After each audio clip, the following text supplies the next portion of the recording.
अस्सलाम वालेकुम नाज़रीन, सराबर कदम आपसे मुखातिब है। दो तीन अहम तरीन खबरें हैं, आपके सामने रख देते हैं। लेकिन इस्लामाबाद में बाकायदा से ये रिपोर्ट हो रहा है, बहुत सारे साथी इस तरफ इशारा कर रहे हैं कि कुछ बहुत बड़ा होने वाला है, बहुत बड़ा होने वाला है।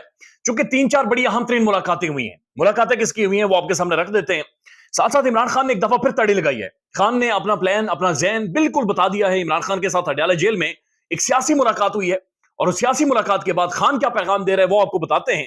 लेकिन पाकिस्तान की सबसे बड़ी खबर, पाकिस्तान के सोशल मीडिया पर डिस्कस होने वाली, पाकिस्तान में टॉप ट्रेंड बनने वाली खबर, द सुप्रीम कोर्ट शोडाउन। आज जो कुछ सुप्रीम कोर्ट के अंदर हुआ, सुप्रीम कोर्ट के अंदर जो माहौल बना और जिस तरह का आर्गुमेंट, जिस तरह के दलाइल, जिस तरह का रद्द-ए-अमल काजी फाइज ईसा साहब का रहा, जो रवैया काजी फाइज ईसा साहब का रहा, पाकिस्तान में वो लार्जली डिस्कस हो रहा है। जहां पर शोएब शाहीन साहब को मुखातिब करते हुए काजी फाइज ईसा साहब ये कहते रहे कि आप किस मुंह से बातचीत कर रहे हैं, आपने इसका नाम लिया, उसका क्यों नहीं लिया, आप इसकी बात कर रहे हैं तो उसकी बात क्यों नहीं कर रहे, आप एक पॉलिटिकल पार्टी की क्यों बातचीत कर रहे हैं, आप पीटीआई की क्यों बात कर रहे हैं, आप इस साफी की बात कर रहे हैं तो उस साफी की बात क्यों नहीं कर रहे। यानी मामला मिसिंग पर्संस का था। मामला यह था कि लोगों को पाकिस्तान के घरों से उठाकर गायब किया जाता है। आप बराए मेहरबानी जो उठाने वाले हैं उन्हें रोकें, उनका हाथ रोकें। लेकिन काजी साहब ने कहा अच्छा इसे उठाते हैं, ये खुद क्यों नहीं आकर बोल रहा, अच्छा उसे उठाते हैं तो उसे भी उठाया था, वो क्यों नहीं बोल रहा। अजीबो गरीब किस्म के दलाल थे, अजीबो गरीब किस्म का आर्गुमेंट था। और काजी साहब ऐसा महसूस हुआ कि मसले तक पहुंचना ही नहीं चाह रहे, बल्कि खुद अपनी जाति को खुन्नस है। यानी कि वो शोएब शाहीन का चेहरा ही उन्हें पसंद नहीं आ रहा, या शोएब शाहीन की जो शक्ल है वो ही उन्हें पसंद नहीं आ रही थी। बड़ा मुश्किल, बड़े अनईजी काजी फाइसा साहब महसूस हुए। और उसके बाद उन्होंने वो अल्फाज अपने मुंह से अदा किए कि जिसने पूरे पाकिस्तान को रंजीदा किया है कि एंकर इमरान रियाज खान कौन है, एंकर इमरान रियाज खान कौन है। जो ही उन्होंने कहा कि इमरान रियाज खान कौन है, तो उसके बाद उन्होंने कहा कि ये यहां पर खड़ा है मतियुल्लाह जान और असद तूर भी खड़ा है। अब समझ से बाहर है कि क्या असद तूर साहब या मतियुल्लाह जान साहब, क्या ये इमरान रियाज खान से ज्यादा मकबूल है? क्या काजी फाइसा साहब असद तूर और मतियुल्लाह जान साहब को तो जानते हैं, क्या वो वाकईतन इमरान रियाज खान को नहीं जानते? अगर जानते हैं तो क्या इमरान रियाज खान साहब की स्टोरी नहीं जानना चाहते? इमरान रियाज खान साहब के साथ होने वाले जुल्म को काजी फाइज ईसा साहब की ये स्टेटमेंट क्या जस्टिफाई कर रही है कि इमरान रियाज खान के साथ जो जुल्म हुआ ये बिल्कुल ठीक था?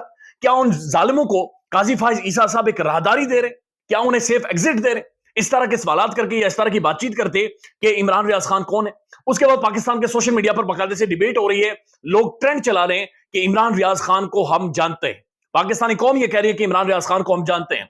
कोई कहता पाकिस्तान की सबसे बड़ी आवाज, कोई कहता पाकिस्तान की साफत का सूरज, कोई ये कह रहा है कि बलोचिस्तान में केपीके में जब मुख्तलिफ जगहों पर सैलाब आया तो सबसे ज्यादा किरदार अदा करने वाला इमरान रियाज खान है। कोई ये भी मुतालबा कर रहे हैं कि इमरान रियाज खान साहब को एक वकील लेकर, पाकिस्तान का प्रोमिनेंट लॉयर लेकर खुद सुप्रीम कोर्ट के अंदर जाना चाहिए और काजी फाइसा साहब को बताना चाहिए कि इमरान रियाज खान कौन है। लेकिन यहां पर लोगों ने सवालात उठा दिए। एक तो पहला सवाल यह है, लोग ये पूछ रहे हैं कि जब काजी साहब को यह पता है कि जो इमरान रियाज खान साहब के साथ हुआ उससे बहुत कम मतियुल्लाह जान साहब के साथ भी हुआ, 5 घंटे तक उन्हें गायब रखा गया था, इमरान रियाज खान 142 दिन, और असद तूर साहब को घर में घुसकर फेंटी लगाई गई थी।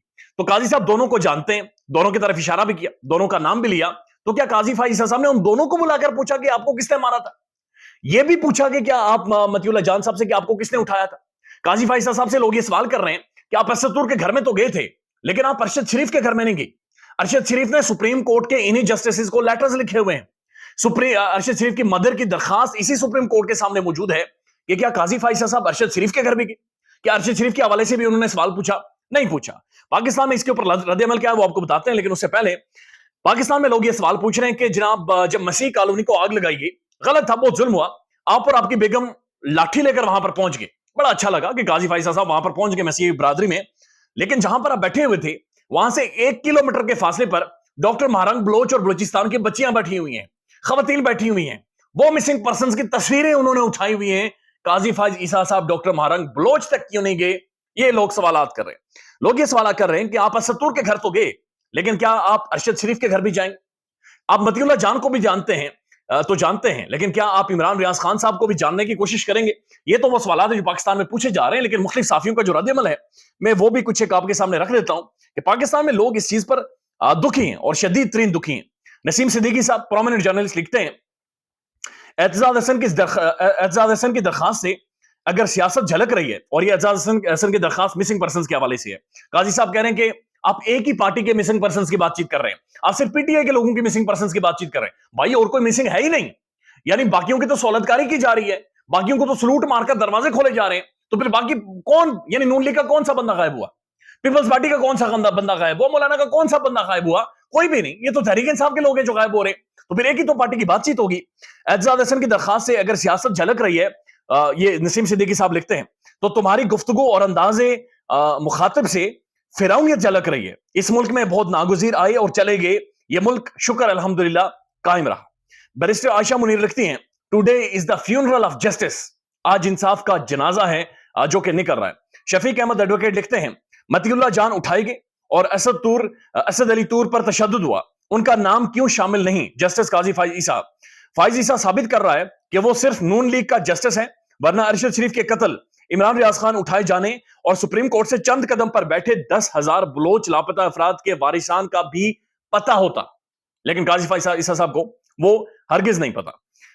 اس کے بعد جناب اور بھی شدید ترین رد عمل ہے، چونکہ پاکستان کے اندر لوگ اس چیز کے اوپر بات چیت کر رہے ہیں. مسٹر سلبی لکھتے ہیں قاضی فائز عیسیٰ سے پوچھنا چاہیے کہ چیف صاحب بھٹو ٹرائل کیس آپ سن رہے ہیں، آپ نے ذوالفقار علی بھٹو کا معاملہ اٹھا لیا ہے، تو کیا اس میں بھی اسی طرح بھٹو کو قبر سے نکال کر اس کی گواہی مانگی جائے گی کہ بتاؤ بھائی تمہیں کیسے پھانسی لگایا گیا؟ کیونکہ اگر کہا گیا کہ پورا پاکستان گواہ ہے تو وہ جج صاحب کو ایک ڈرامہ لگتا ہے اور جج صاحب کو اسے محسوس نہیں ہوتا. یہ تو پاکستان بھر میں یہ رد عمل ہے. ایون صدیق جان صاحب نے ایک ٹویٹ کیا اور بڑی زبردست انہوں نے بات کی کہ مولا علی کا قول ہے کہ جب انسان کو عہدے ملتے ہیں یا طاقت ملتی ہے، وہ اصل میں وہ بے نقاب ہوتا ہے. بے نقاب نہیں ہوتا بلکہ اس کا جو اصل چہرہ ہوتا ہے، اس کی جو اصلیت ہوتی ہے وہ کھل کر سامنے آتی ہے، اور یہ پاکستان میں آ رہی ہے. تو یہ بڑی بد نصیبی ہے، بڑی بدقسمتی ہے کہ پاکستان کی سب سے بڑی آواز چھینی گئی، اس کے اوپر پاکستان کی سب سے بڑی عدالت، انصاف کی سب سے بڑی کرسی بات نہیں کرنا چاہ رہی، بلکہ کہہ رہی ہے کہ ہمیں معلوم ہی نہیں ہے کہ عمران ریاض خان کون ہے. بہرحال پاکستانی قوم جانتی ہے عمران ریاض خان کون ہے، پاکستانی قوم جانتی ہے کہ ماضی میں ججز کا کیا کردار ہے، اور یہ ساری چیزیں ہوتے ہوئے لوگ دیکھ رہے ہیں. اب بیرسٹر گوہر صاحب عمران خان صاحب سے ملے اڈیالہ جیل کے اندر، اور ملاقات میں اوبویسلی ٹکٹ دینے کے حوالے سے بات چیت ہوئی. تو بیرسٹر گوہر صاحب نے پریس کانفرنس کی، اور پریس کانفرنس میں انہوں نے 2-3 چیزیں بڑی واضح کی. انہوں نے کہ عمران خان کا یہ کہنا ہے کہ کسی بھی طور پر الیکشن سے ہم نے بائیک آؤٹ نہیں کرنا، ہمیں مار دیں، ہمیں رون دیں، ہماری ہڈیاں توڑ دیں، ہم الیکشن کا بائیک آؤٹ نہیں کریں گے. یعنی الیکشن ہم کھلا میدان میاں نواز شریف کو کسی بھی طور پر نہیں دیں گے. عمران خان کا یہ کہنا ہے کہ ہم انڈر 18 یا پھر انڈر 19 ٹیم کے ساتھ گراؤنڈ میں اتریں گے. ہماری اگر فرسٹ چوائس ریجیکٹ ہو جاتی ہے، سیکنڈ چوائس ریجیکٹ ہو جاتی ہے، تھرڈ چوائس ریجیکٹ ہو جاتی ہے، فورتھ چوائس ریجیکٹ ہو جاتی ہے، ہم 10ویں پوزیشن کے ساتھ جائیں گے. یعنی پارٹی کا وہ کارکن جائے گا جس کا منہ ہی کسی نے آج تک نہیں دیکھا ہوا، جس کا فیس بک کا اپنا اکاؤنٹ نہیں ہے، وہ بھی جا کر الیکشن لڑے گا، لیکن ہر جگہ پر لڑیں گے، اور میاں نواز شریف کا ہر حلقے میں ہر جگہ پر پیچھا کریں گے، نہ تو بائیک آؤٹ کریں گے اور نہ ہی پیچھا چھوڑیں گے. تو خان نے کلیئر کٹ کر دیا کہ میدان کے اندر ہم اتریں گے اور اینڈ تک ہم آپ کا پیچھا کریں گے. یہ بڑا کلیئر کٹ عمران خان نے بتایا ہے. خان نے یہ بھی بتایا کہ اگر ہمیں بلے کا نشان نہیں ملتا کوئی مسئلہ نہیں ہے، کوئی مسئلہ نہیں ہے، اس کے بعد ہمیں جو نشان دیں گے ہم اس کے اوپر انتخابات لڑیں گے. اگر وہ نشان بھی نہیں ملتا خدا نہ خواستہ، تو جناب کسی اور پارٹی کے زیر سایہ کوئی اور امبریلا پارٹی ہوگی جس کے نیچے پوری تحریک انصاف لڑے گی. یہ نہیں ہو سکتا کہ پی ٹی آئی کے لوگوں کو، سب لوگوں کو ایک، یعنی جتنے بھی کینڈیڈیٹس ہیں تحریک انصاف کے، ان سب کو الگ الگ نشانات دیے جائیں. یہ نہیں ہونا چاہیے. لیکن بہرحال پی ٹی آئی کے پاس یہ اسٹریٹجی موجود ہے کہ بلہ ہو یا نہ ہو، جو بھی ہو، ہم ٹل دا اینڈ الیکشنز میں جائیں گے، انتخابات لڑیں گے. اور یہ جو انجینئرنگ کی جا رہی ہے ساری، یہ ظاہر ہے عوام اس کے بعد فیصلہ کرے گی، عوام ڈیسائیڈ کرے گی کہ یہ کس طرح سے ختم ہوتی ہے.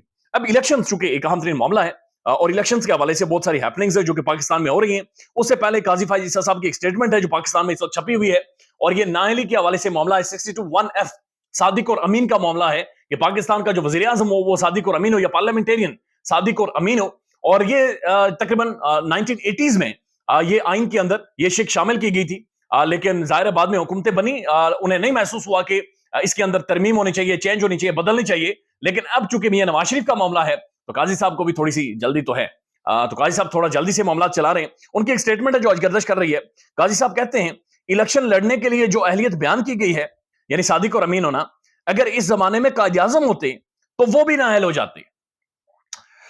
یعنی قائد اعظم محمد علی جناح کو قاضی فائز صاحب نے 2023 میں 24 میں لا کر اسے خود ہی نااہل کر دیا کہ قائد اعظم ہوتا تو وہ جھوٹ بولتا، قائد اعظم ہوتا تو وہ فراڈ کرتا، قائد اعظم ہوتا تو 5 بر اعظموں میں اپنی جائیدادیں بناتا، قائد اعظم ہوتا تو پیسے مارتا، قائد اعظم ہوتا تو عوام کو جھنڈی کراتا، قائد اعظم ہوتا تو عوام کے ساتھ بھونڈے مذاق کرتا، موٹر ویز بنوا کر دیتا اور موٹر ویز میں پیسے مانگ رہا. یہ اسے بہرحال سمجھ آتا ہے، اس کے اوپر کیا تبصرہ کرے، کیا بات چیت کرے، یہ سمجھ سے باہر ہے. پاکستان کے پرومیننٹ صحافی ہیں الیکشن کمیشن کے فہیم اختر ملک صاحب، یہ ٹویٹ کرتے ہیں کہ کچھ بڑا ہونے والا ہے. اس کے بعد یہ لکھتے ہیں الیکشن کمیشن میں پہلے D G I B intelligence bureau के डीजी आए, सेक्रेटरी दाखिला 2 बार आए, और अब इलेक्शन कमीशन के सीनियर हुकाम वजारत दिफा पहुंच गए, यानी आईबी के लोग आए।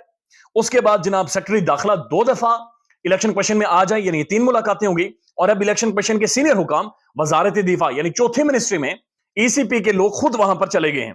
मौलाना फजलुर रहमान के मुतालबे पर गौर करें तो यह डेवलपमेंट अहम है।